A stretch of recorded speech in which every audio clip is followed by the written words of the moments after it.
नमस्कार, मैं हूं अविनाश और एबीपी न्यूज पर आप देखना शुरू कर चुके हैं अनकट बुलेटिन। आज अनकट में बात होगी चीन और ताइवान के रिश्तों की, जिनके बीच जंग जैसे हालात बनते जा रहे हैं। तो चलिए आज इसी मुद्दे पर विस्तार से बात करते हैं। दुनिया के नक्शे पर दो चीन हैं, एक बड़ा और एक छोटा। छोटे वाले को डर है कि बड़ा वाला चीन उस पर हमला कर उसे अपने में मिला लेगा।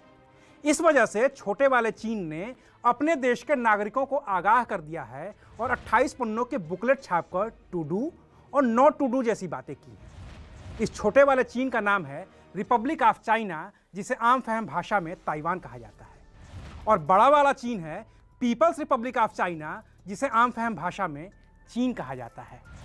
इनके बीच का झगड़ा क्या है और कैसे 1949 के बाद से ही चीन ताइवान को अपने कब्जे में लेने की कोशिश करता रहा है, इसको सिलसिलेवार ढंग से समझने की कोशिश करते हैं। और कोशिश करते हैं यह समझने की कि इतना छोटा सा द्वीप पूरी दुनिया के लिए इतना अहम कैसे है कि अमेरिका जैसा देश भी इसके लिए चीन से भिड़ने को तैयार है। इस कहानी की शुरुआत होती है साल 1945 से। 1945 में जब अमेरिका ने जापान के दो शहरों नागासाकी और हिरोशिमा पर परमाणु बम गिराया तो दूसरा विश्व युद्ध खत्म हुआ। इसके साथ ही जापान की बादशाहत भी खत्म हो गई और चीन एक आज़ाद मुल्क बन गया। उस वक्त ताइवान भी चीन का ही हिस्सा बन गया। देश का नाम हुआ रिपब्लिक ऑफ चाइना। लेकिन फिर चीन की सत्ता पर कब्जे के लिए दो पार्टियों में लड़ाई शुरू हो गई। पुरानी पार्टी थी नेशनलिस्ट पार्टी कुओमितांग, जिसके नेता सन यात सेन को चीन का पहला राष्ट्रपति माना जाता है, जो 1912 में सत्ता के शिखर पर पहुंचे थे। और दूसरी पार्टी थी communist party of China. Kuomintang के नेता थे चियांग काई शेक और कम्युनिस्ट पार्टी के नेता थे माओ त्से तुंग। सत्ता के लिए इन दोनों के बीच लड़ाई में जीत मिली कम्युनिस्ट पार्टी ऑफ चाइना के नेता माओ त्से तुंग को। हारने के बाद कुओमितांग के नेता चियांग काई शेक चीन के पास के समुद्री इलाके ताइवान में चले गए। ताइवान जाकर चियांग काई शेक ने कहा कि हम ताइवान को एक आज़ाद मुल्क घोषित कर रहे हैं और इसका नाम कर रहे हैं रिपब्लिक ऑफ चाइना। वहीं माओ त्से तुंग के कंट्रोल वाले देश का नाम हुआ पीपल्स रिपब्लिक ऑफ चाइना। चीन और ताइवान के बीच की लड़ाई यहीं से शुरू होती है। उस वक्त भी माओ चाहते थे कि चीन का ताइवान पर कब्जा हो जाए, लेकिन ताइवान समंदर से घिरा हुआ इलाका है और 1949 में चीन के पास ऐसी नौसेना या वायुसेना नहीं थी कि वो समंदर के रास्ते जाकर ताइवान से जंग लड़े और उसे अपने साथ मिला ले। लेकिन छिटपुट जंग जारी रही। चीन अपनी ताकत लगातार बढ़ाता रहा और फिर 1971 आते आते चीन की ताकत इतनी बढ़ गई कि यूनाइटेड नेशंस में देश के तौर पर पीपल्स रिपब्लिक ऑफ चाइना यानी कि चीन को ही मान्यता मिली। और यहीं से ताइवान कमज़ोर होना शुरू हो गया, क्योंकि अब उसे यूएन की मदद मिलनी भी बंद हो गई। तब तक चीन की सत्ता में भी बदलाव हो चुका था। माओ त्से तुंग की मौत के बाद डेंग शियाओपिंग चीन के सबसे ताकतवर नेता बन चुके थे। सुधारवादी आर्थिक नीतियों की वजह से चीन का एक बड़ा तबका डेंग शियाओपिंग के पक्ष में लामबंद हो चुका था। और डेंग के सत्ता में आने के साथ ही चीन ने अपने बाजार दुनिया के लिए खोल दिए। 1 जनवरी 1979 वो तारीख थी जब चीन ने आधिकारिक तौर पर अमेरिका के साथ व्यापारिक समझौता किया। अमेरिका को भी एक बड़े बाजार की जरूरत थी। तब अमेरिकी राष्ट्रपति हुआ करते थे जिमी कार्टर। उन्होंने कहा कि डेंग शियाओपिंग के नेतृत्व वाला पीपल्स रिपब्लिक ऑफ चाइना ही असली देश है। जिमी कार्टर ने रिपब्लिक ऑफ चाइना यानी कि ताइवान में बना अपना दूतावास भी बंद कर दिया। अमेरिकी मदद मिली तो चीन के हौसले भी बढ़े और तब डेंग शियाओपिंग ने ताइवान को फिर से धमकी दी कि वो अपनी सेना को काबू में रखे और चीन के साथ अपना विलय कर ले। उस वक्त रिपब्लिक ऑफ चाइना या कहिए कि ताइवान के प्रीमियर हुआ करते थे चियांग चिंग कुओ। वो ताइवान के प्रीमियर रह चुके चियांग काई शेक के बेटे थे। उन्होंने चीन के प्रस्ताव का कोई जवाब ही नहीं दिया, खामोशी अख्तियार कर ली। चीन ने भी कुछ नहीं कहा, बस वो अपनी ताकत में लगातार इजाफा करता रहा। वहीं ताइवान के इतिहास में 1986 वो साल था जब एक और पार्टी की स्थापना हुई। उस पार्टी का नाम था डीपीपी, पूरा नाम डेमोक्रेटिक प्रोग्रेसिव पार्टी। मकसद था मानवाधिकारों की रक्षा करना और साथ ही ताइवानी आइडेंटिटी को कायम करना। उस पार्टी ने कहा कि ताइवान चीन का हिस्सा ही नहीं है बल्कि एक आज़ाद मुल्क है। 1990-91 में ताइवान में हुए चुनाव के दौरान डीपीपी ने इस मुद्दे को जोर शोर से उठाया, लेकिन वो चुनाव जीत नहीं पाई। नई पार्टी थी। 1992 में चीन और ताइवान के प्रतिनिधियों ने हांगकांग में मुलाकात की थी। शांति बहाली की कोशिश की बात हुई थी, लेकिन समझौता अंतिम रूप नहीं ले पाया। चीन और ताइवान के बीच के संबंध बनते बिगड़ते रहे, लेकिन 2000 आते आते सब बदल गया। ताइवान की सत्ता डीपीपी के हाथ में आ गई और डीपीपी का साफ तौर पर कहना था कि वो चीन से अलग एक आज़ाद मुल्क है। इससे चीन नाराज हो गया और उसने ताइवान के खिलाफ पूरी दुनिया में लामबंदी शुरू कर दी। 2004 में ताइवान की कमान फिर से कुओमितांग के पास आ गई और लियन झान राष्ट्रपति बन गए। चीन के राष्ट्रपति हु जिनताओ ने साल 2005 में ताइवान के नए राष्ट्रपति लियन झान से मुलाकात भी की, लेकिन फिर कोई अंतिम समझौता नहीं हो पाया। चीन और ताइवान के बीच की लड़ाई ऐसे ही लगातार चलती रही। 2016 के बाद से ताइवान के रुख में बड़ा बदलाव आया है। डीपीपी नेता तसाई इंग वेन के राष्ट्रपति बनने के बाद ही ताइवान ने चीन के खिलाफ कड़ा स्टैंड लेना शुरू कर दिया है। अब ताइवान के लोग खुलकर चीन से आज़ादी चाहते हैं, खुलकर अपनी आइडेंटिटी को जाहिर करते हैं, चीन की धमकियों को खारिज करते हैं, और यही बात चीन को बार बार उकसाती है ताइवान पर हमले के लिए। हालांकि चीन ने अभी तक कोई हमला नहीं किया है, लेकिन चीन के हमले की दहशत बरकरार है और इसीलिए ताइवान की सरकार ने जंग होने की स्थिति में क्या करना चाहिए और क्या नहीं करना चाहिए, इसकी एक बुक लिस्ट जारी की है। और रही बात कि ताइवान की इतनी अहमियत क्या है, तो आज की तारीख में भी दुनिया में महज 14 ऐसे देश हैं जो ताइवान को एक अलग मुल्क के तौर पर मान्यता देते हैं। और ये 14 देश भी ऐसे हैं जिन्हें नक्शे पर लेंस लगाकर खोजना पड़ता है। उदाहरण के लिए Guatemala, Honduras, Haiti, Paraguay, Nicaragua, Eswatini, Tuvalu और नौरू जैसे देश, ये सब यूनाइटेड नेशंस के सदस्य हैं और ताइवान को अलग देश के तौर पर मान्यता देते हैं। लेकिन जियोपॉलिटिक्स में इन देशों की ऐसी कोई बड़ी अहमियत या ताकत नहीं है कि इनके कहने पर दुनिया के और तमाम मुल्क ताइवान के साथ आ पाएं, खुलकर उसके साथ खड़े रहें। लेकिन ताइवान में जो है, उससे दुनिया का शायद ही कोई मुल्क फिलवक्त खुद को अलग कर पाए। आज की तारीख में ताइवान ऐसा मुल्क है जिसके पास कंप्यूटर से लेकर मोबाइल और गाड़ियों तक में इस्तेमाल होने वाले चिप का आधे से ज़्यादा का उत्पादन होता है। ताइवान के अलावा दक्षिण कोरिया ही सिर्फ ऐसा देश है जहां बड़ी मात्रा में चिप या कहिए कि सेमीकंडक्टर बनते हैं, लेकिन ताइवान के आगे दक्षिण कोरिया की उत्पादकता बेहद कम है। अब बिना कंप्यूटर, बिना मोबाइल और बिना गाड़ियों के तो वर्तमान की भी कल्पना नहीं की जा सकती, भविष्य को तो छोड़ ही दीजिए। लिहाजा ताइवान दुनिया के हर मुल्क के लिए ज़रूरी बन गया है और यही वजह है कि भले ही चीन के दबाव में आधिकारिक मान्यता ताइवान को नहीं मिल पा रही हो, लेकिन दुनिया के करीब 60 ऐसे देश हैं जिन्होंने अनाधिकारिक तौर पर ताइवान से डिप्लोमेटिक रिश्ते बनाए रखे हैं और इनमें अमेरिका, ब्रिटेन, फ्रांस, जर्मनी, रूस और भारत जैसे ताकतवर देश भी शामिल हैं। बाकी तो ताइवान तेजी से विकसित होती हुई अर्थव्यवस्था है।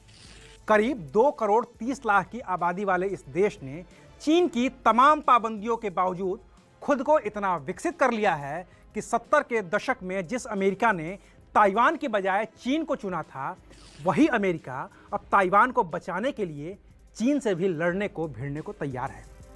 अमेरिका इकलौता ऐसा ताकतवर मुल्क है जिसने चीन की ताकत को कम करने के लिए ताइवान का खुले तौर पर समर्थन किया है।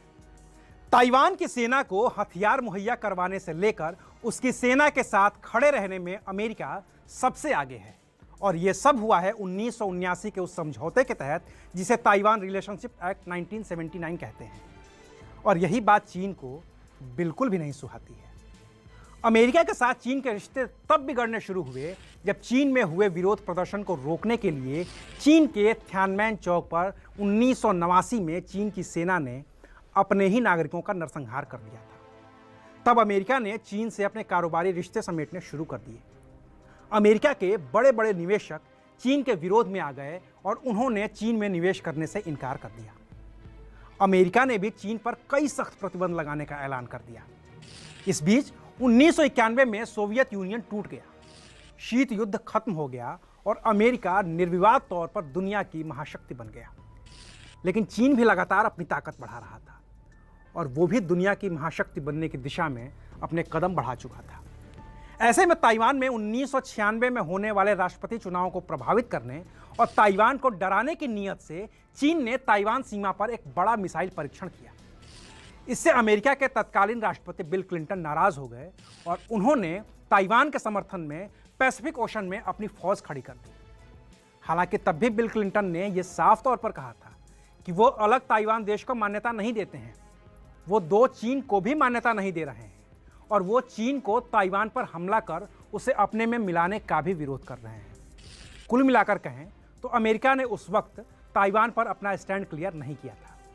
हालांकि क्लिंटन ने चीन के साथ कारोबारी रिश्ते सुधारने की भरपूर कोशिश की। वो खुद चीन गए, वहां लोगों से मिले, नेताओं से मिले और फिर से अमेरिका चीन कारोबार शुरू हो गया।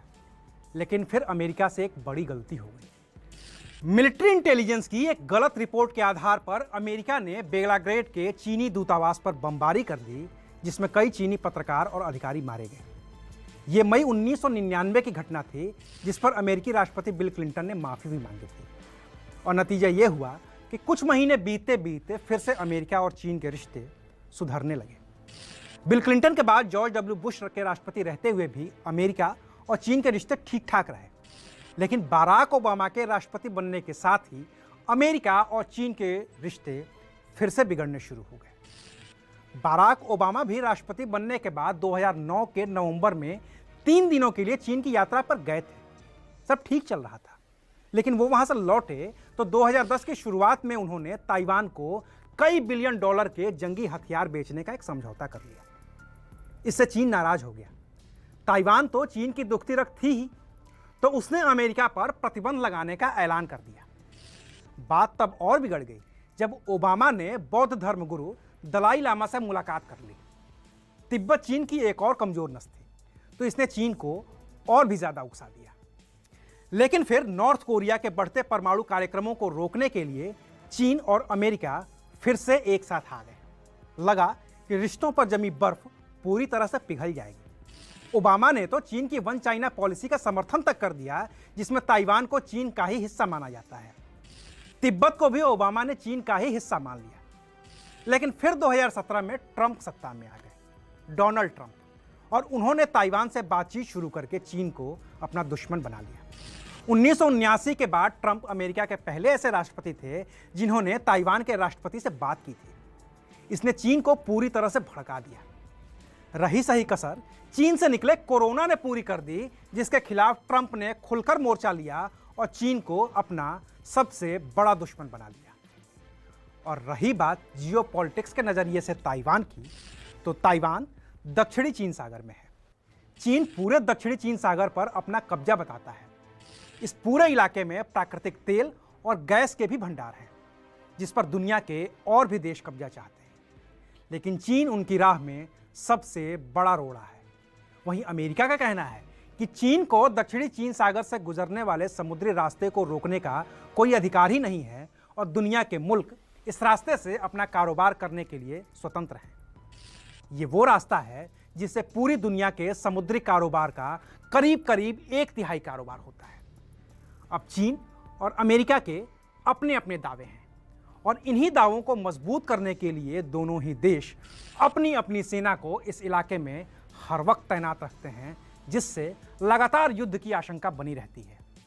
और इसमें आग में घी का काम किया है रूस और यूक्रेन के बीच हुई जंग ने। रूस ने यूक्रेन पर जो हमला किया है उसमें चीन सीधे तौर पर रूस के साथ खड़ा है और इसे जायज ठहरा रहा है, क्योंकि चीन को लगता है कि जैसे रूस से अलग होकर ही यूक्रेन बना था और अब रूस उसे वापस हासिल करने की कोशिश कर रहा है, वैसे ही चीन भी ताइवान को हासिल कर सकता है। रूस पहले से कहता आ रहा है कि ताइवान देश नहीं बल्कि चीन का ही हिस्सा है और उस पर चीन का ही कब्जा होना चाहिए।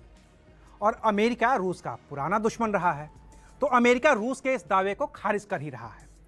चीन से अमेरिका के रिश्ते बिगड़ ही चुके हैं। ऐसे में अब ताइवान और यूक्रेन के बहाने चीन और रूस की जो दोस्ती बढ़ रही है, उससे अमेरिका परेशान है। बाकी तो बात यह भी है कि अमेरिका के नए राष्ट्रपति जो बाइडेन ने भी कह दिया है कि अगर चीन ताइवान पर हमला करता है तो अमेरिका ताइवान की पूरी मदद करेगा। और ऐसे में यूक्रेन युद्ध की वजह से दो गुटों में बटी दुनिया के सामने ताइवान के तौर पर एक और संकट गहराता नजर आ रहा है, जहां चीन के ताइवान पर हमला करने की सूरत में फिर से दुनिया दो गुटों में बटेगी और ये तीसरे विश्व युद्ध की शुरुआत जैसा हो सकता है। तो ये थी पूरी कहानी उस छोटे से देश ताइवान की, जिसे भले ही दुनिया के 14 ही देश मान्यता देते हैं, लेकिन उसकी वजह से पूरी दुनिया में बड़ी जंग छिड़ सकती है। तो आज के लिए बस इतना ही। फिर मिलेंगे अगले रविवार रात 10:30 बजे। शुक्रिया।